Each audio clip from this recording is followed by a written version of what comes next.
স্বাগত বন্ধুরা, মিনুর গপ্পসপ্পর আসরে। আজ তোমরা শুনছ রবীন্দ্রনাথ ঠাকুরের লেখা গল্পগুচ্ছের একটি গল্প, কঙ্কাল। আমরা তিন বাল্যসঙ্গী যে ঘরে শয়ন করিতাম, তাহার পাশের ঘরের দেয়ালে একটি আস্ত নরকঙ্কাল ঝুলানো থাকিত। রাত্রে বাতাসে তাহার হাড়গুলা খটখট শব্দ করিয়া নড়িত। দিনের বেলায় আমাদিগকে সেই হার নাড়িতে হইত। আমরা তখন পণ্ডিত মহাশয়ের নিকট মেঘনাদবধ এবং ক্যাম্বেল স্কুলের এক ছাত্রের কাছে অস্থিবিদ্যা পড়িতাম। আমাদের অভিভাবকের ইচ্ছা ছিল আমাদিগকে সহসা সর্ববিদ্যায় পারদর্শী করিয়া তুলিবেন।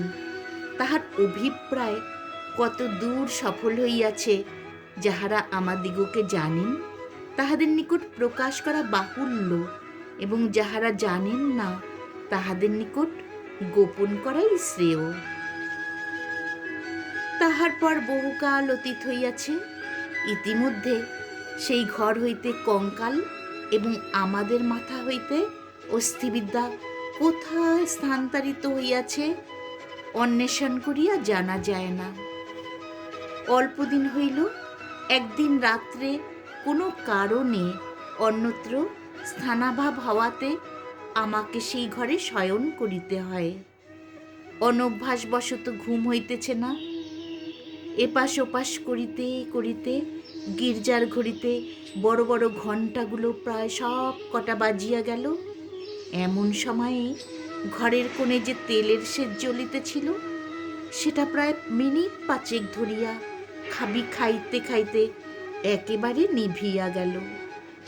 ইতিপূর্বেই আমাদের বাড়িতে দুই একটা দুর্ঘটনা ঘটিয়াছে, তাই এই আলো নেবা হইতে সহজেই মৃত্যুর কথা মনে উদয় হইল।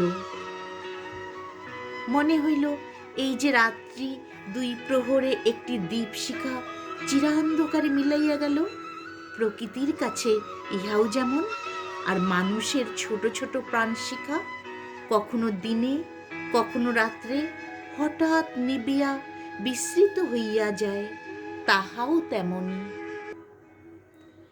ক্রমে সেই কঙ্কালের কথা মনে পড়িল। তাহার জীবিতকালের বিষয় কল্পনা করিতে করিতে সহসা মনে হইল একটি চেতন পদার্থ অন্ধকারে ঘরের দেয়াল হাতড়াইয়া আমার মশারির চারিদিকে ঘুরিয়া ঘুরিয়া বেড়াইতেছে। তাহার ঘন ঘন নিঃশ্বাসের শব্দ শোনা যাইতেছে। সে যেন কি খুঁজিতেছে, পাইতেছে না, এবং দ্রুততর বেগে ঘরমায় প্রদক্ষিণ করিতেছে।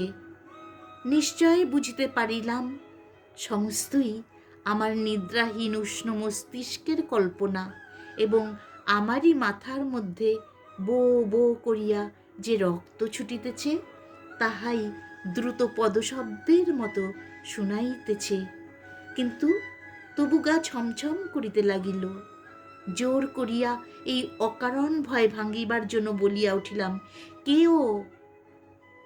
পদশব্দ আমার মশারির কাছে আসিয়া থামিয়া গেল, এবং একটা উত্তর শুনিতে পাইলাম, আমি। আমার সেই কঙ্কালটা কোথায়, তাই খুঁজিতে আসিয়াছি।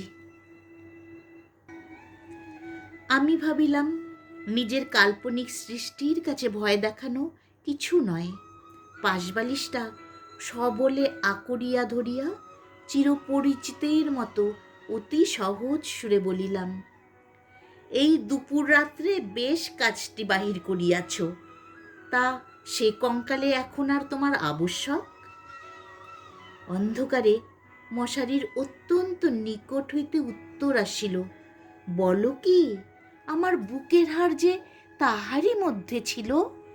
আমার ২৬ বৎসরের যৌবন যে তাহার চারিদিকে বিকশিত হইয়াছিল, একবার দেখিতে ইচ্ছে করে না?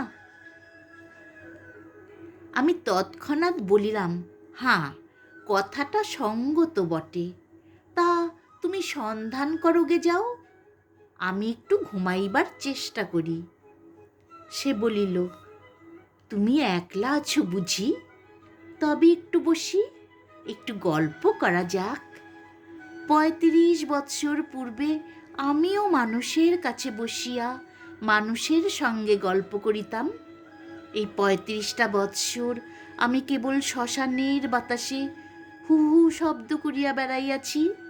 আজ তোমার কাছে বসিয়া আর একবার মানুষের মতো করিয়া গল্প করি। অনুভব করিলাম আমার মশারির কাছে কে বসিল।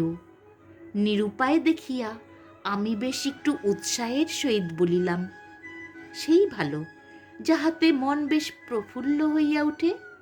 এমন একটা কিছু গল্প বলো। সে বলিল, সবচেয়ে মজার কথা যদি শুনিতে চাও তো আমার জীবনের কথা বলি। গির্জার ঘড়িতে ঢং ঢং করিয়া 2টা বাজিল।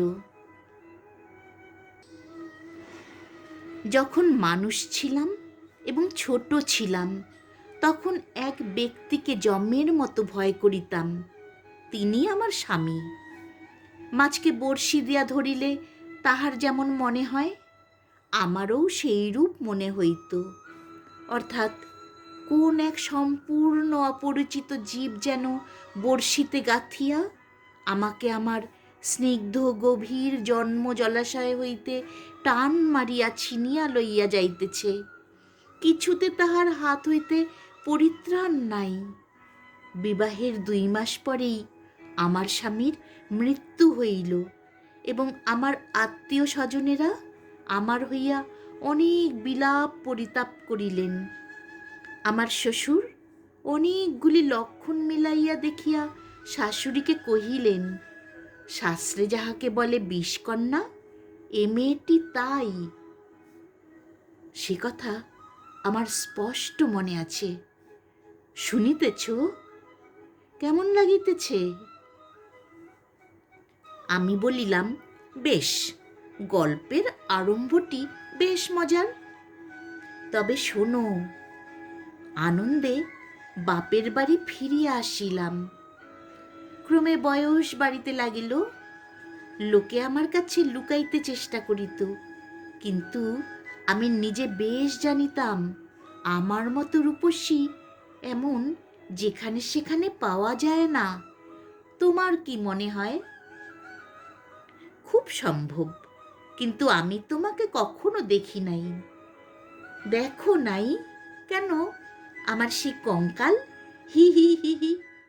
আমি ঠাট্টা করিতেছি। তোমার কাছে কি করিয়া প্রমাণ করিব যে সেই 2টো শূন্য চক্ষু কোটরের মধ্যে বড় বড় টানা 2টি কালো চোখ ছিল এবং রাঙ্গা ঠোঁটের উপরে যে মৃদু হাসিটুকু মাখানো ছিল এখনকার অনাবৃত দন্তসার বিকট হাস্যের সঙ্গে তার কোনো তুলনাই হয় না। এবং সেই কয়খানা দীর্ঘ শুষ্ক অস্থিখণ্ডের উপর এত লালিত্য, এত লাবণ্য, যৌবনের এত কঠিন কোমল নিটোল পরিপূর্ণতা প্রতিদিন প্রস্ফুটিত হইয়া উঠিতেছিল। তোমাকে তাহা বলিতে গেলে হাসি পায় এবং রাগও ধরে। আমার সেই শরীর হইতে যে অস্থিবিদ্যা শেখা যাইতে পারে তাহা তখনকার বড় বড় ডাক্তারেরাও বিশ্বাস করিত না। আমি জানি একজন ডাক্তার তাহার কোনো বিশেষ বন্ধুর কাছে আমাকে কনক চাপা বলিয়াছিলেন। তাহার অর্থ এই, পৃথিবীর আর সকল মনুষ্যই অস্থিবিদ্যা এবং শরীরতত্ত্বের দৃষ্টান্ত স্থল ছিল, কেবল আমি সৌন্দর্যরূপী ফুলের মতো ছিলাম। কনক চাপার মধ্যে কি একটা কঙ্কাল আছে? আমি যখন চলিতাম তখন আমি বুঝিতে পারিতাম যে একখণ্ড হীরা নাড়াইলে তাহা চারিদিক হইতে যেমন আলো ঝকমক করিয়া ওঠে, আমার দেহের প্রত্যেক গতিতে তেমনি সৌন্দর্যের ভঙ্গি নানা স্বাভাবিক হিল্লোলে চারিদিকে ভাঙ্গিয়া পড়িত। আমি মাঝে মাঝে অনেকক্ষণ ধরিয়া নিজের হাত দুখানি নিজে দেখিতাম। পৃথিবীর সমস্ত উদ্ধত পৌরুষের মুখে রাশ লাগাইয়া মধুরভাবে বাগাইয়া ধরিতে পারে এমন দুইখানি হাত। সুভদ্রা যখন অর্জুনকে লইয়া দৃপ্ত ভঙ্গিতে আপনার বিজয়রথ বিস্মিত তিন লোকের মধ্যে দিয়া চালাইয়া লইয়া গিয়াছিলেন, তাহার বোধ করি এইরূপ দুখানি অস্থূল সুডল বাহু, আরক্ত করতল এবং লাবণ্য শিখার মতো অঙ্গুলি ছিল। কিন্তু আমার সেই নির্লজ্জ নিরাবরণ নিরাভরণ চিরবৃদ্ধ কঙ্কাল তোমার কাছে আমার নামে মিথ্যা সাক্ষ্য দিয়াছে। আমি তখন নিরুপায় নিরুত্তর ছিলাম। এই জন্য পৃথিবীর সবচেয়ে তোমার উপর আমার বেশি রাগ। ইচ্ছা করে আমার সেই 16 বৎসরের জীবন্ত যৌবন তাপে উত্তপ্ত আরক্তিম রূপখানি একবার তোমার চোখের সামনে দাঁড় করাই, বহুকালের মতো তোমার দুই চক্ষে নিদ্রা ছুটাইয়া দিক, তোমার অস্থিবিদ্যাকে অস্থির করিয়া দেশ ছাড়া করি। আমি বলিলাম, তোমার গা যদি থাকিত তো গা ছুঁইয়া বলিতাম, সে বিদ্যার লেশ মাত্র আমার মাথায় নাই। আর তোমার সেই ভুবন মোহন পূর্ণ যৌবনের রূপ রজনীর অন্ধকার পটের উপরে জাজ্জল্যমান হইয়া ফুটিয়া উঠিয়াছে, আর অধিক বলিতে হইবে না। আমার কেহ সঙ্গিনী ছিল না। দাদা প্রতিজ্ঞা করিয়াছিলেন বিবাহ করিবেন না। অন্তঃপুরে আমি একা, বাগানের গাছতলায় আমি একা বসিয়া ভাবিতাম সমস্ত পৃথিবী আমাকেই ভালোবাসিতেছে, সমস্ত তারা আমাকে নিরীক্ষণ করিতেছে। বাতাস ছল করিয়া বারবার দীর্ঘ নিঃশ্বাসে পাশ দিয়া চলিয়া যাইতেছে, এবং যে তৃণাসনে পা দুটি মেলিয়া বসিয়া আছি, তাহার যদি চেতনা থাকিত তবে সে পুনর্বার অচেতন হইয়া যাইত। পৃথিবীর সমস্ত যুবা পুরুষ ওই তৃণপুঞ্জরূপে দল বাঁধিয়া নিস্তব্ধে আমার চরণবর্তী হইয়া দাঁড়াইয়াছে, এইরূপ আমি কল্পনা করিতাম। হৃদয়ে অকারণে কেমন বেদনা অনুভব হইত। দাদার বন্ধু শশীশেখর যখন মেডিকেল কলেজ হইতে পাশ হইয়া আসিলেন, তখন তিনি আমাদের বাড়ির ডাক্তার হইলেন। আমি তাহাকে পূর্বে আড়াল হইতে অনেকবার দেখিয়াছি। দাদা অত্যন্ত অদ্ভুত লোক ছিলেন। পৃথিবীটাকে যেন ভালো করিয়া চোখ মিলিয়া দেখিতেন না। সংসারটা যেন তাহার পক্ষে যথেষ্ট ফাঁকা নয়, এই জন্য সরিয়া সরিয়া একেবারে প্রান্তে গিয়া আশ্রয় লইয়াছেন। তাহার বন্ধুর মধ্যে এক শশীশেখর। এই জন্য বাহিরের যুবকদের মধ্যে আমি এই শশীশেখরকেই সর্বদা দেখিতাম, এবং যখন আমি সন্ধ্যাকালে পুষ্পতরুতলে সম্রাজ্ঞীর আসন গ্রহণ করিতাম, তখন পৃথিবীর সমস্ত পুরুষ জাতি শশীশেখরের মূর্তি ধরিয়া আমার চরণাগত হইত। শুনিতেছ? কি মনে হইতেছে? আমি সনিশ্বাসে বলিলাম, মনে হইতেছে শশীশেখর হইয়া জন্মিলে বেশ হইত। আগে সবটা শোনো। একদিন বাদলার দিনে আমার জ্বর হইয়াছে, ডাক্তার দেখিতে আসিয়াছেন। সেই প্রথম দেখা। আমি জানালার দিকে মুখ করিয়াছিলাম। সন্ধ্যার লাল আভাটা পড়িয়া রুগ্ন মুখের বিবর্ণতা যাহাতে দূর হয়। ডাক্তার যখন ঘরে ঢুকিয়াই আমার মুখের দিকে একবার চাহিলেন, তখন আমি মনে মনে ডাক্তার হইয়া কল্পনায় নিজের মুখের দিকে চাহিলাম। সেই সন্ধ্যালোকে কোমল বালিশের উপরে একটি ঈষৎ ক্লিষ্ট কুসুম পেল মুখ অসংযমিত চূর্ণ কুন্তল ললাটের উপর আসিয়া পড়িয়াছে, এবং লজ্জায় আনমিত বড় বড় চোখের পল্লব কপলের উপর ছায়া বিস্তার করিয়াছে। ডাক্তার নম্র মৃদুস্বরে দাদাকে বলিলেন, একবার হাতটা দেখিতে হইবে। আমি গাত্রাবরণের ভিতর হইতে ক্লান্ত সুগল হাতখানি বাহির করিয়া দিলাম। একবার হাতের দিকে চাহিয়া দেখিলাম, যদি নীলবর্ণ কাচের চুড়ি পরিতে পারিতাম তো আরও বেশ মানাইত। রোগীর হাত লইয়া নাড়ি দেখিতে ডাক্তারের এমন ইতস্তত ইতিপূর্বে কখনো দেখি নাই। অত্যন্ত অসংলগ্নভাবে কম্পিত অঙ্গুলিতে নাড়ি দেখিলেন। তিনি আমার জ্বরের উত্তাপ বুঝিলেন, আমিও তাহার অন্তরের নাড়ি কিরূপ চলিতেছে কতকটা আভাস পাইলাম। বিশ্বাস হইতেছে না? আমি বলিলাম, অবিশ্বাসের কোনো কারণ দেখিতেছি না। মানুষের নাড়ি সকল অবস্থায় সমান চলে না। কালক্রমে আরও 2-4বার রোগ ও আরোগ্য হইবার পরে দেখিলাম, আমার সেই সন্ধ্যাকালের মানসসভায় পৃথিবীর কোটি কোটি পুরুষ সংখ্যা অত্যন্ত হ্রাস হইয়া ক্রমে একটিতে আসিয়া ঠেকিল। আমার পৃথিবী প্রায় জনশূন্য হইয়া আসিল। জগতে কেবল একটি ডাক্তার এবং একটি রোগী অবশিষ্ট রহিল। আমি গোপনে সন্ধেবেলায় একটি বাসন্তী রঙের কাপড় পরিতাম, ভালো করিয়া খোপা বাঁধিয়া মাথায় একগাছি বেলফুলের মালা জড়াইতাম, একটি আয়না হাতে লইয়া বাগানে গিয়া বসিতাম। কেন, আপনাকে দেখিয়া কি আর পরিতৃপ্তি হয় না? বাস্তবিকই হয় না। কেননা আমি তো আপনি আপনাকে দেখিতাম না। আমি তখন একলা বসিয়া 2 জন হইতাম। আমি তখন ডাক্তার হইয়া আপনাকে দেখিতাম, মুগ্ধ হইতাম এবং ভালোবাসিতাম এবং আদর করিতাম। অথচ প্রাণের ভিতরে একটা দীর্ঘ নিঃশ্বাস সন্ধ্যা বাতাসের মতো হু হু করিয়া উঠিত।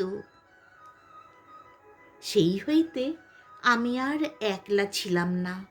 যখন চলিতাম নত নেত্রে চাহিয়া দেখিতাম পায়ের অঙ্গুলিগুলি পৃথিবীর উপরে কেমন করিয়া পড়িতেছে এবং ভাবিতাম, এই পদক্ষেপ আমাদের নতুন পরীক্ষার উত্তীর্ণ ডাক্তারের কেমন লাগে। মধ্যাহ্নে জানালার বাহিরে ঝাঝা করিত, কোথাও সারা শব্দ নাই। মাঝে মাঝে একটা চিল অতি দূর আকাশে শব্দ করিয়া উড়িয়া যাইত এবং আমাদের উদ্যান প্রাচীরের বাহিরে খেলেনাওয়ালা সুর করিয়া চাই খেলেনা চাই চুরি চাই করিয়া ডাকিয়া যাইত। আমি একখানি ধপধপে চাদর পাতিয়া নিজের হাতে বিছানা করিয়া শয়ন করিতাম। একখানি অনাবৃত বাহু কোমল বিছানার উপরে যেন অনাদরে মেলিয়া দিয়া ভাবিতাম, এই হাতখানি এমনই ভঙ্গিতে কে যেন দেখিতে পাইল, কে যেন 2খানি হাত দিয়া তুলিয়া লইল, কে যেন ইহার আরক্ত করতালের উপর একটি চুম্বন রাখিয়া দিয়া আবার ধীরে ধীরে ফিরিয়া যাইতেছে। মনে করো, এইখানেই গল্পটা যদি শেষ হয় তাহা হইলে কেমন হয়? আমি বলিলাম, মন্দ হয় না, একটু অসম্পূর্ণ থাকে বটে, কিন্তু সেইটুকু আপন মনে পূরণ করিয়া লইতে বাকি রাতটুকু বেশ কাটিয়া যায়। কিন্তু তাহা হইলে গল্পটা যে বড় গম্ভীর হইয়া পড়ে, ইহার উপহাসটুকু থাকে কোথায়? ইহার ভিতরকার কঙ্কালটা তাহার সমস্ত দাঁতকটি মিলিয়া দেখা দেয় কই? তারপরে শোনো, একটুখানি পসার হইতেই আমাদের বাড়ির একতলায় ডাক্তার তাহার ডাক্তারখানা খুলিলেন। তখন আমি তাহাকে মাঝে মাঝে হাসিতে হাসিতে ঔষধের কথা, বিষের কথা, কি করিলে মানুষ সহজে মরে, এই সকল কথা জিজ্ঞাসা করিতাম। ডাক্তারির কথায় ডাক্তারের মুখ খুলিয়া যাইত। শুনিয়া শুনিয়া মৃত্যু যেন পরিচিত ঘরের লোকের মতো হইয়া গেল। ভালোবাসা এবং মরণ, কেবল এই দুটোকেই পৃথিবীময় দেখিলাম। আমার গল্প প্রায় শেষ হইয়া আসিয়াছে, আর বড় বাকি নাই। আমি মৃদুস্বরে বলিলাম, রাত্রিও প্রায় শেষ হইয়া আসিল। কিছুদিন হইতে দেখিলাম ডাক্তারবাবু বড় অন্যমনস্ক এবং আমার কাছে যেন ভারী অপ্রতিভ। একদিন দেখিলাম তিনি কিছু বেশি রকম সাজসজ্জা করিয়া দাদার কাছে তাহার জুড়ি ধার লইলেন, রাত্রে কোথায় যাইবেন। আমি আর থাকিতে পারিলাম না। দাদার কাছে গিয়া নানা কথার পর জিজ্ঞাসা করিলাম, হাঁ দাদা, ডাক্তারবাবু আজ জুড়ি লইয়া কোথায় যাইতেছেন? সংক্ষেপে দাদা বলিলেন, মরিতে। আমি বলিলাম, না, সত্য করিয়া বলো না। তিনি পূর্বাপেক্ষা কিঞ্চিত খোলসা করিয়া বলিলেন, বিবাহ করিতে। আমি বলিলাম, সত্য নাকি বলিয়া অনেক হাসিতে লাগিলাম। অল্পে অল্পে শুনিলাম এই বিবাহে ডাক্তার 12,000 টাকা পাইবেন। কিন্তু আমার কাছে এ সংবাদ গোপন করিয়া আমাকে অপমান করিবার তাৎপর্য কি? আমি কি তাহার পায়ে ধরিয়া বলিয়াছিলাম যে এমন কাজ করিলে আমি বুক ফাটিয়া মরিব? পুরুষদের বিশ্বাস করিবার জো নাই। পৃথিবীতে আমি একটিমাত্র পুরুষ দেখিয়াছি এবং এক মুহূর্তে সমস্ত জ্ঞান লাভ করিয়াছি। ডাক্তার রোগী দেখিয়া সন্ধ্যার পূর্বে ঘরে আসিলে আমি প্রচুর পরিমাণে হাসিতে হাসিতে বলিলাম, কি ডাক্তার মহাশয়, আজ নাকি আপনার বিবাহ? আমার প্রফুল্লতা দেখিয়া ডাক্তার যে কেবল অপ্রতিভ হইলেন তাহা নহে, ভারী বিমর্ষ হইয়া গেলেন। জিজ্ঞাসা করিলাম, বাজনা বাদ্য কিছু নাই যে? শুনিয়া তিনি ঈষৎ একটু নিঃশ্বাস ফেলিয়া বলিলেন, বিবাহ ব্যাপারটা কি এতই আনন্দের? শুনিয়া আমি হাসিয়া অস্থির হইয়া গেলাম। এমন কথাও তো কখনো শুনি নাই। আমি বলিলাম, সে হইবে না, বাজনা চাই, আলো চাই। দাদাকে এমনই ব্যস্ত করিয়া তুলিলাম যে দাদা তখনই রীতিমতো উৎসবের আয়োজনে প্রবৃত্ত হইলেন। আমি কেবলই গল্প করিতে লাগিলাম। বধূ ঘরে আসিলে কি হইবে, কি করিব? জিজ্ঞাসা করিলাম, আচ্ছা ডাক্তার মহাশয়, তখনও কি আপনি রোগীর নাড়ি টিপিয়া বেড়াইবেন? হি হি হি হি।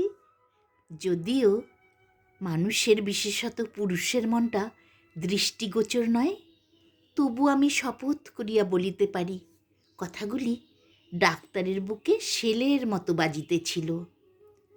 অনেক রাত্রে লগ্ন। সন্ধ্যাবেলায় ডাক্তার ছাতের উপর বসিয়া দাদার সহিত 2-1 পাত্র মদ খাইতেছিলেন। দুইজনেরই এই অভ্যাসটুকু ছিল।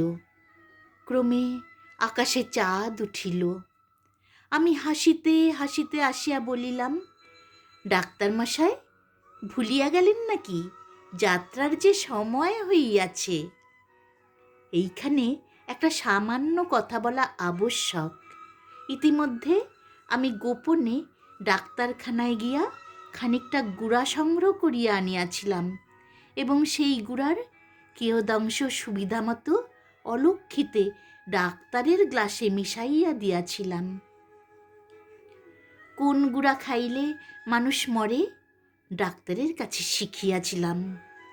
ডাক্তার এক চুমুকে গ্লাসটি শেষ করিয়া কিঞ্চিত আর্দ্র গদগদ কণ্ঠে আমার মুখের দিকে মর্মান্তিক দৃষ্টিপাত করিয়া বলিলেন, তবে চলিলাম।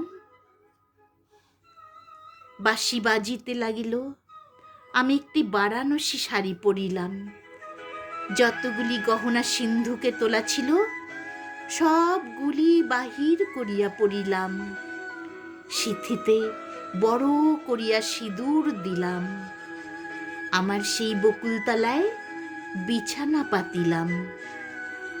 বড় সুন্দর রাত্রি, ফুটফুটে জ্যোৎস্না সুপ্ত জগতের ক্লান্তি হরণ করিয়া দক্ষিণে বাতাস বহিতেছে। জুই আর বেলফুলের গন্ধে সমস্ত বাগান আমোদ করিয়াছে।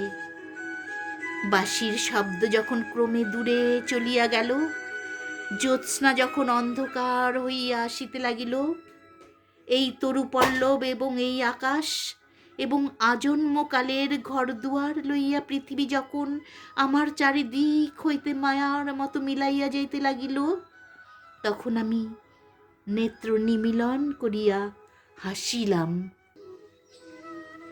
ইচ্ছা ছিল যখন লোকে আসিয়া আমাকে দেখিবে, তখন এই হাসিটুকু যেন রঙিন নেশার মতো আমার ঠোঁটের কাছে লাগিয়া থাকে। ইচ্ছা ছিল যখন আমার অনন্ত রাত্রির বাসর ঘরে ধীরে ধীরে প্রবেশ করিব, তখন এই হাসিটুকু এখান হইতেই মুখে করিয়া লইয়া যাইব। কোথায় বাসর ঘর? আমার সে বিবাহের বেশ কোথায়?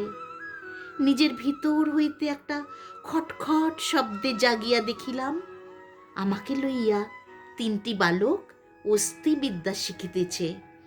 বুকের যেখানে সুখ দুঃখ ধুক ধুক করিত এবং যৌবনের পাপড়ি প্রতিদিন একটি একটি করিয়া প্রস্ফুটিত হইত, সেইখানে বেত্র নির্দেশ করিয়া কোন অস্থির কি নাম মাস্টার শিখাইতেছে।